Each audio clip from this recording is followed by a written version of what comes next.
नमस्कार, मी पूर्वा खालगावकर. KTVच्या कोकण वार्तामध्ये आपलं स्वागत. पाहूया आजच्या ठळक घडामोडी. रत्नागिरी जिल्ह्याच्या चिपळूण येथे एका परप्रांतीय तरुणाला पिस्तूल आणि 46 कारतुसांसह पोलिसांनी केले जेरबंद. पोलीस अधीक्षक धनंजय कुलकर्णी यांनी दिली माहिती. आश्वासन देऊनही शासन आंबा बागायतदारांकडे लक्ष देत नसल्यानं संतापलेल्या आंबा बागायतदारांनी रस्त्यावर उतरण्याचा घेतला निर्णय. 3 वर्षात तब्बल 97,000 रुग्णांनी घेतला 108 रुग्णवाहिकेचा लाभ. आणि महर्षी कर्वे शिरगाव येथे लवकरच सुरू होणार नवीन नर्सिंग कॉलेज, मंदार सावंत देसाई यांचं प्रतिपादन. यापुढील बातम्या अल्पशा विश्रांतीनंतर.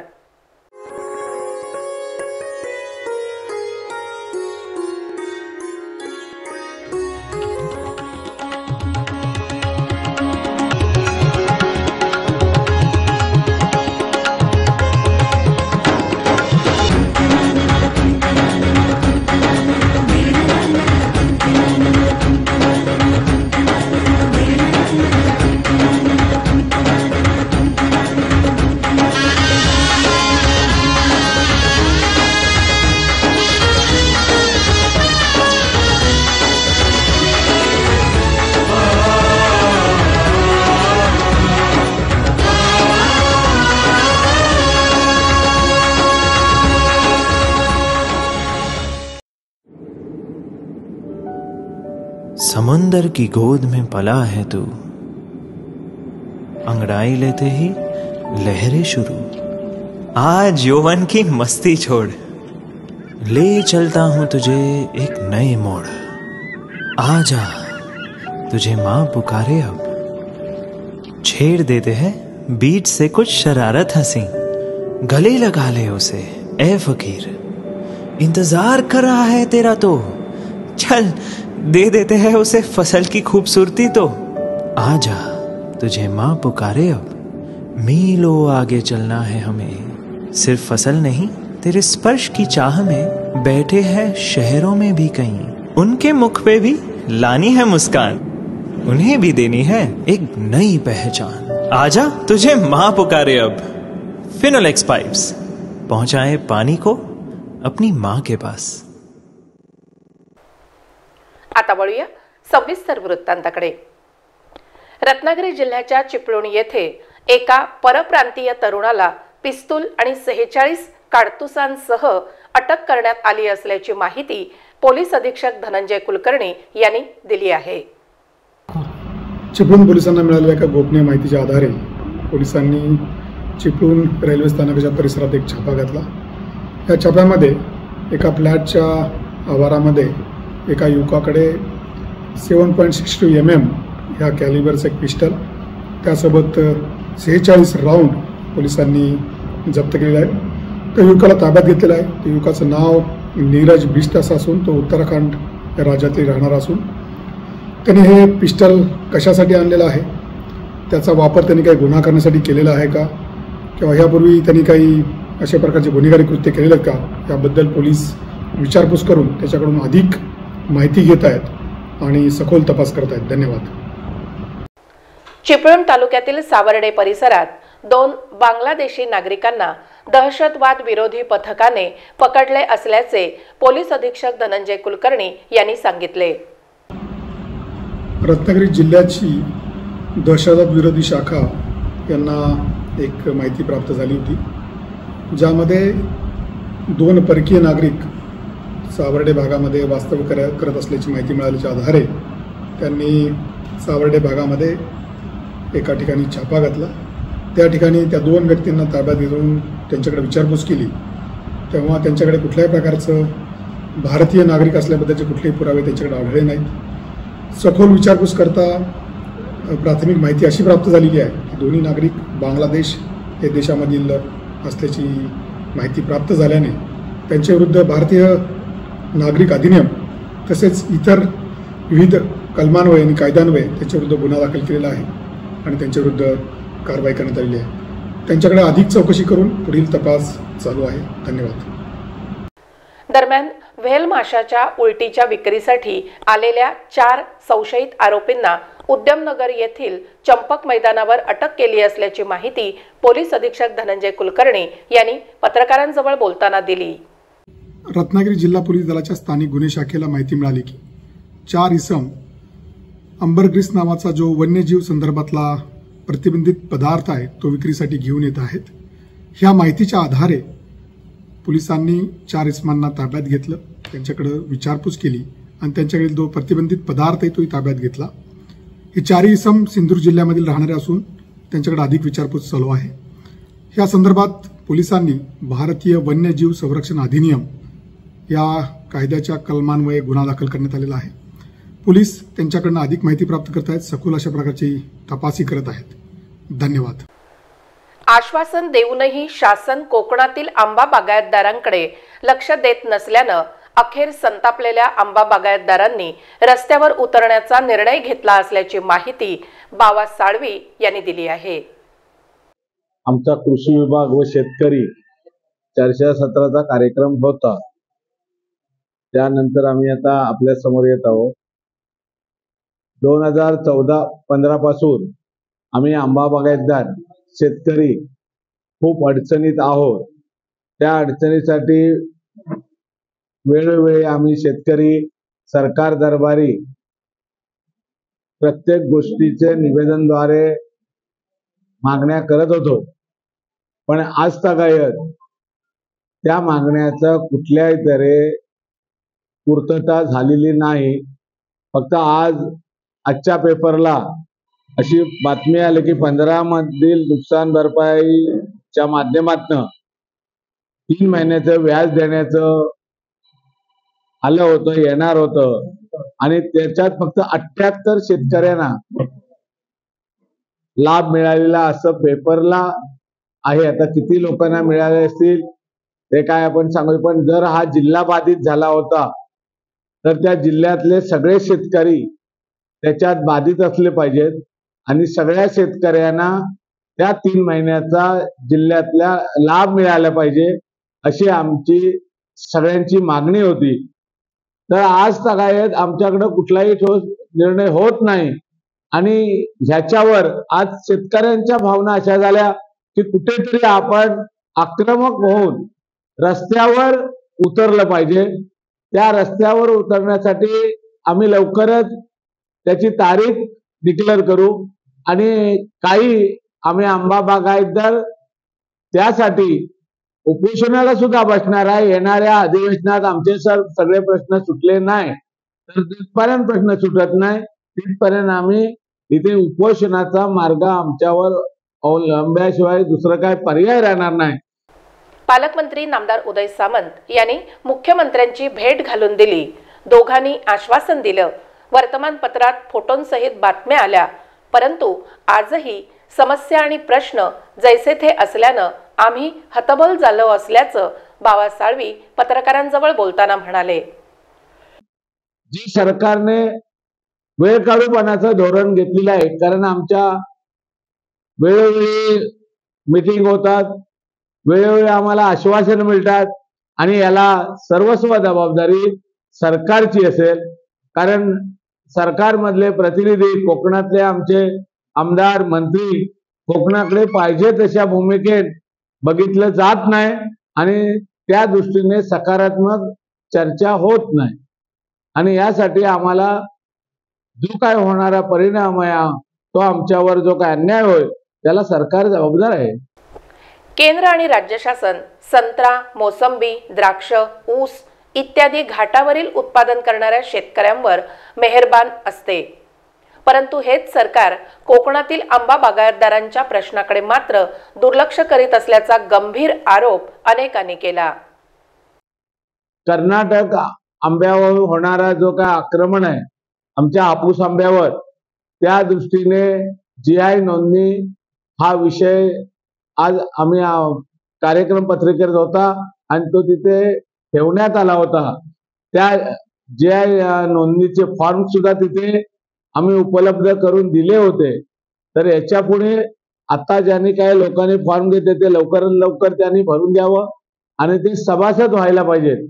नाहीतर सगळ्यांनी आम्हाला आंबा बागायतदारांना एकच पर्याय आहे की ज्याचा जे नामांकन नाही त्यांना हापूस म्हणून विकता येणार नाही, एवढी आम्हाला आक्रमक भूमिका सगळ्या आंबा बागायतदारांना घ्यावी लागेल.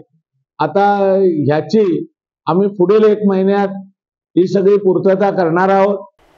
शेती, आंबा आणि मासेमारी हे कोकणातील 3 महत्त्वाचे व्यवसाय आज तरी अडचणीत सापडले असल्याचं दिसून येत आहे. आणि मार्केट असोसिएशनला हे आमचं आंबा बागायतदारांचं पत्र हे आम्ही देणार आहेत. त्याच्यावर कृषी विभागामार्फत, पणन मार्फत, गृह खात्यामार्फत ह्या मार्केटवर त्यांनी ही यंत्रणा राबवून कुठलाही परराज्यातला आंबा मार्केटमध्ये आमच्या कोकणातल्या येऊ नये आणि तो जर आला तर त्याने कर्नाटक किंवा कुठल्या राज्यातला असेल त्याची विक्री करावी, हापूस म्हणून विक्री करू नये. आणि अशा हापूस म्हणून जर विकणारे दलाल असतील त्यांना सुद्धा आमचा या रत्नागिरी जिल्हा, सिंधुदुर्ग 4 जिल्हे आमच्या आहेत कोकण म्हणून, तिथला बागायतदार त्या दलालांना आंबे पाठवणार नाही, एवढी आम्ही दक्षता घेणार आहोत. गेल्या 3 वर्षात रत्नागिरी जिल्ह्यातील तब्बल 97,000 रुग्णांनी 108 रुग्णवाहिकेचा लाभ घेतला असल्याची आकडेवारी समोर आली आहे.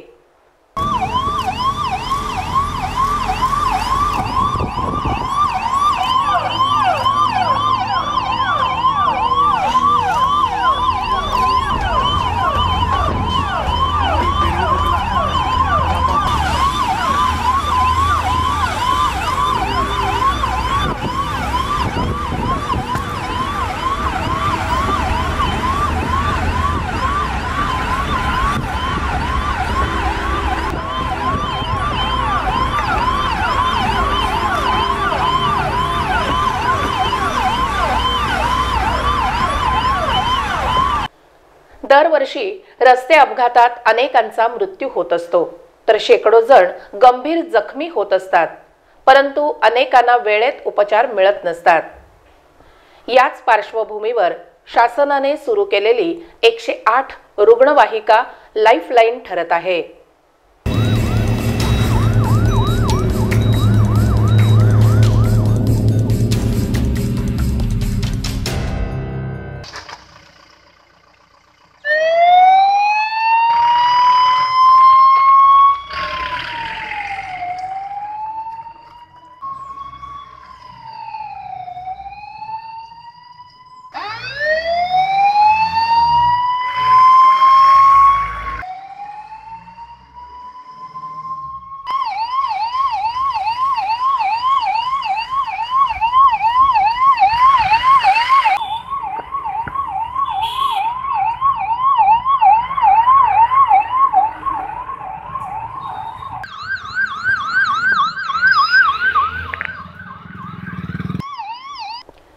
शासन सर्वसामान्य रुग्णांसाठी शासकीय रुग्णालय, उपजिल्हा रुग्णालय, ग्रामीण रुग्णालय आणि प्राथमिक आरोग्य केंद्रामार्फत रुग्णसेवा देत असते.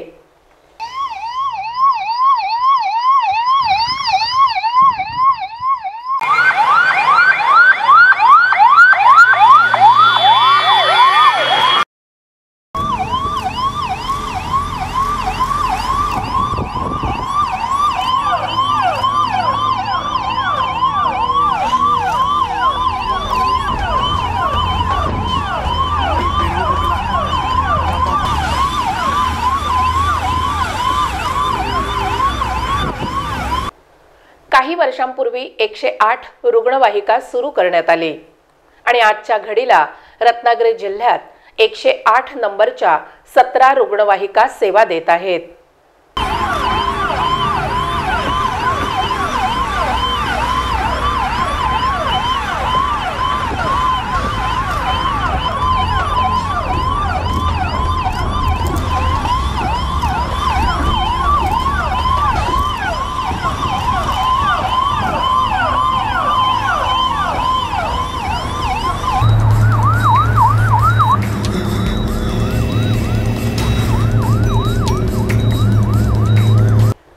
रत्नागिरी जिल्ह्यातील ग्रामीण भागात 108 रुग्णवाहिकेची सेवा मोठ्या प्रमाणात सुरू असून सर्वसामान्य नागरिक याचा लाभ घेत आहेत आणि विशेष करून 3 वर्षात 97,000 जणांनी याचा उपयोग करून घेतला आहे।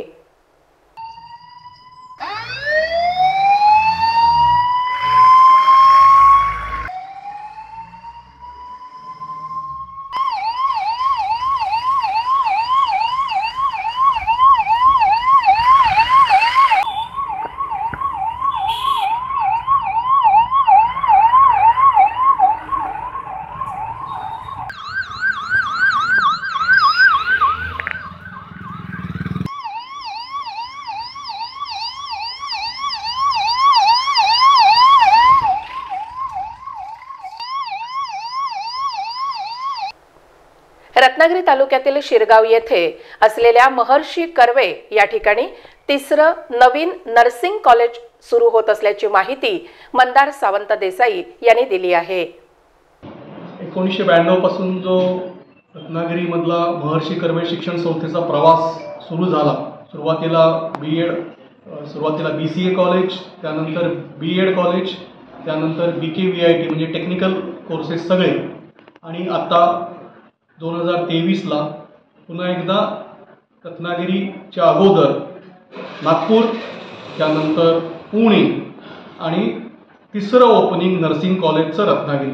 ANM कोर्स ॲडमिशन्स प्रोसेस सुरू झालेली आहे। एका नवीन मागणीप्रमाणे विद्यार्थिनींच्या मार्केटमधल्या आवश्यकतेप्रमाणे हे आम्ही कॉलेज सुरू करतोय आणि माझी अशी पूर्ण खात्री आहे की ज्या प्रकारे महर्षी कर्वेंची समाजामध्ये इमेज आहे, कमिटमेंट आहे, त्याप्रमाणे आम्हाला 20च्या 20 जागा तर आम्ही नक्की पूर्ण करू। 2 महिन्यानंतर GNMची परमिशन आम्हाला मिळेल आणि पुढच्या वर्षी तर फुल फ्लेज दोन्ही कोर्सेस आम्ही 100% पूर्ण करू याची मला खात्री आहे। त्यामुळे या सगळ्याला तुमचा सगळ्यांचा सहकार्य आणि विश्वास आम्हाला जर मिळाला तर आम्ही अधिक जोमाने हे सगळं चालू एवढंच म्हणतो आणि थांबतो। धन्यवाद। महर्षी कर्वे स्त्री शिक्षण संस्था पुणे यांचं शिरगाव येथे सुरू होणारं तिसरं नर्सिंग कॉलेज आहे आणि त्यासाठी ॲडमिशन सुरू झाली असल्याची माहिती संस्थेचे प्रमुख मंदार सावंत देसाई यांनी पत्रकार परिषदेत बोलताना दिली। 1992 पासून जो रत्नागिरी मधला महर्षी कर्वे शिक्षण संस्थेचा प्रवास सुरू झाला। सुरुवातीला BCA कॉलेज, त्यानंतर B.Ed कॉलेज, त्यानंतर BKVIT म्हणजे टेक्निकल कोर्सेस सगळे, आणि आता 2023 ला पुन्हा एकदा रत्नागिरीच्या अगोदर नागपूर, त्यानंतर पुणे आणि तिसरं ओपनिंग नर्सिंग कॉलेजचं Ratnagiri. ANM course admissions process सुरू झालेली आहे। शेवटी पुन्हा एक नजर ठळक घडामोडींवर। रत्नागिरी जिल्ह्याच्या चिपळूण येथे एका परप्रांतीय तरुणाला पिस्तूल आणि 46 काडतुसांसह पोलिसांनी केले जेरबंद। पोलीस अधीक्षक धनंजय कुलकर्णी यांनी दिली माहिती। आश्वासन देऊनही शासन आंबा बागायतदारांकडे लक्ष देत नसल्यानं संतापलेल्या आंबा बागायतदारांनी रस्त्यावर उतरण्याचा घेतला निर्णय। 3 वर्षात तब्बल 97,000 रुग्णांनी घेतला 108 रुग्णवाहिकेचा लाभ। आणि महर्षी कर्वे शिरगाव येथे लवकरच सुरू होणार नवीन नर्सिंग कॉलेज, मंदार सावंत देसाई यांचं प्रतिपादन। याबरोबरच आजचं बातमीपत्र संपलं। नमस्कार।